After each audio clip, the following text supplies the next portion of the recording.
આગળ અન્ય સમાચાર પર નજર કરીએ તો ગુજરાતમાં ચાલુ વર્ષે અતિવૃષ્ટિ અને ભારે માવઠાને કારણે ખેડૂતોની હાલત કફોડી બની છે। પાકને થયેલા વ્યાપક નુકસાનને કારણે ખેડૂતો પાયમાલ બન્યા હોવાના અહેવાલો વચ્ચે પાટણના કોંગ્રેસના ધારાસભ્ય કિરીટ પટેલે મુખ્યમંત્રી ભૂપેન્દ્ર પટેલને પત્ર લખી ગુજરાતના ખેડૂતોને સંપૂર્ણ દેવું માફ કરવા માટે ભારપૂર્વક રજૂઆત કરી છે।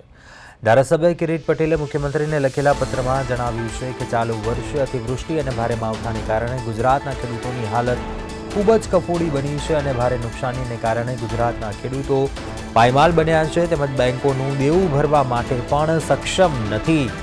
પાટણના એમએલએ કિરીટ પટેલ ખેડૂતોની વારે આવ્યા છે અને માવઠાને કારણે ખેડૂતોની હાલત તે કફોડી બની હતી। મુખ્યમંત્રીને પત્ર લખ્યો છે।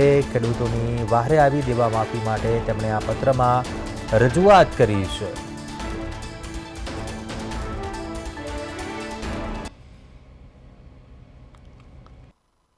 આજે મેં ગુજરાતના સંવેદનશીલ મૃદુ અને મક્કમ મુખ્યમંત્રી આદરણીય શ્રી ભૂપેન્દ્રભાઈ પટેલને પત્ર લખ્યો છે। પત્ર એટલા માટે લખ્યો છે કે છેલ્લા ઘણા સમયથી ગુજરાતના ખેડૂતોની પરિસ્થિતિ પડ્યા ઉપર પાટું જેવી છે। ચાલુ સાલે ભારે વરસાદ આવ્યો, માવઠું થયું, એના લીધે ખેડૂતોની પરિસ્થિતિ ખૂબ જ કફોડી બની છે। જગતના તાત જેને ગણવામાં આવે છે એ જગતનો તાત આજે લાચાર બન્યો છે અને એના માટે અગાઉ પણ મેં વડાપ્રધાનશ્રીને પત્ર લખી અને ગુજરાતના ખેડૂતો માટે ખાસ પેકેજ જાહેર કરવા, તાત્કાલિક સર્વે કરવા માટે રજૂઆત કરી હતી। હજુ સુધી કોઈ કાર્યવાહી કરવામાં આવી નથી।